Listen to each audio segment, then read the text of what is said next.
Welcome back to the Seaboard Central, everyone. I know last week I mentioned I was going to do a video this week on hazardous material shipments and how the railroads deal with them, but instead I'm going to hold off on that video to about the end of September or the 1st of October.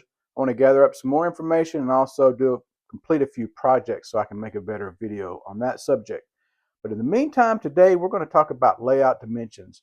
And I'll often get questions about, for example, how deep is the yard here?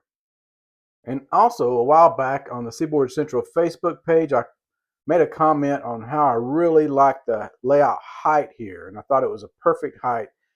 And it was unintentionally, it was meant for my opinion, for me, may not be the perfect height for you, but I thought this would be a good time to talk about things like that.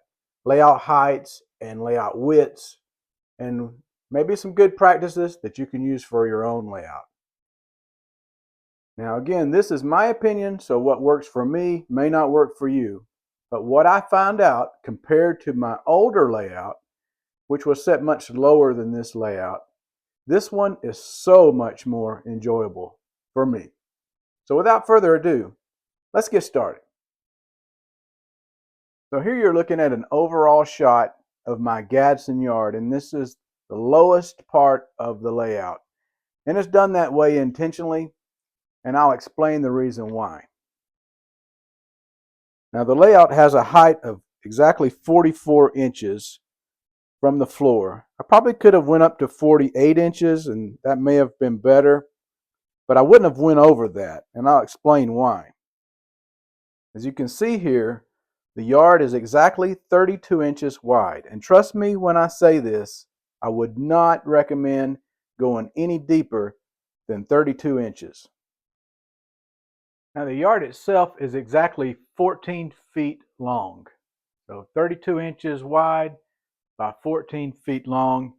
It's made up of about 3 separate modules. And as you can see here, if I want to reach back to do any scenery work or perhaps uncouple a car, this is as far as my arms can reach. Now the part of the layout where my ADM ethanol facility is located is exactly 53.5 inches high. I was intended for 54, but it just worked out to 53.5. It is also 24 inches wide. Now I didn't want to go any wider than that due to the layout height. Now in this case, since the layout is much higher, again, about the maximum I can reach back here is about 24 inches. So the higher the layout is, the narrower the bench work should be. Now my ADM facility is exactly 2 foot wide by 8 feet long. In order to get all the trackage that I have on this 2 foot by 8 foot module, I did use the number 5 micro engineering turnouts. And this is a really fun industry to switch, a layout in its own right. Personally speaking, I'm 5 foot 10 inches tall, and the layout here again is around 54 inches high. You can see how I can interact with it. It's more at a head height. It's narrow here. It's only 10 inches deep to the backdrop, but I can still reach in and do whatever I need to do.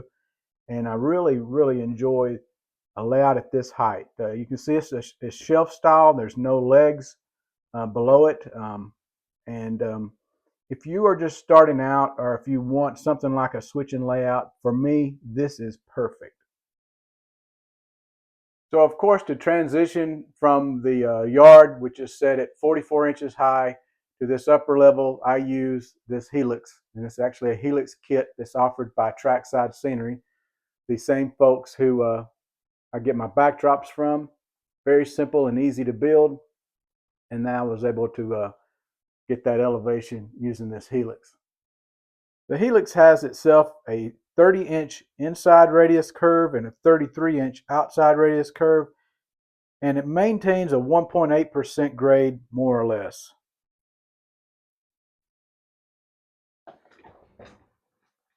Another thing having the layout at this height offered was a chance to have a really messy workbench where I can do one of the many projects that I'm working on. Another great aspect of having the layout set at 54 inches high, it makes it a lot easier to work on underneath the layout. Now this layout, part of the layout over here at 44 inches high, you're basically going to be on the floor, and as you get older, it's not too fun to get up and down from the floor.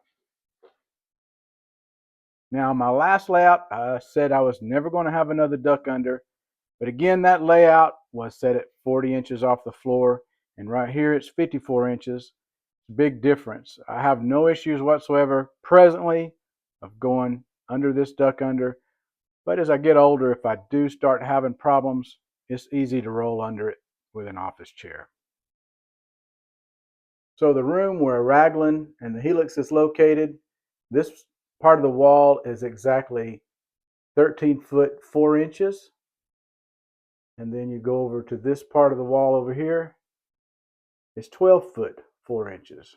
So that gives you some sort of idea of how large this part of the layout is.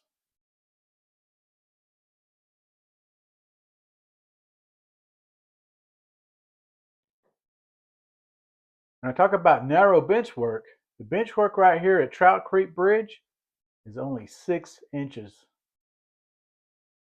Now, of course, I would have loved to have gone wider here, but I did not want to sacrifice too much aisle space between that part of the layout and the Helix. And you can see here Raglan Yard is 10 inches deep. I would have preferred to have went to 12 inches. I could have had a little bit more separation between the tracks, but then I would have had to sacrifice aisle space, and I've already got it down to 27 inches right here, and I really don't want to get any narrower than that. So again, the layout's height and depth are all important features when it comes to designing and building a layout. And so a lot of thought went into this one. And in the end, I'm really satisfied with what I've come up with. So I hope you've enjoyed this video on layout dimensions of the Seaboard Central. Be sure to tune in next week. We'll have the September layout update, and I guarantee you this is going to be one of the biggest ones of the year. So until then, my name is Tim Garland. Thanks for watching the Seaboard Central, and happy model railroading, everyone.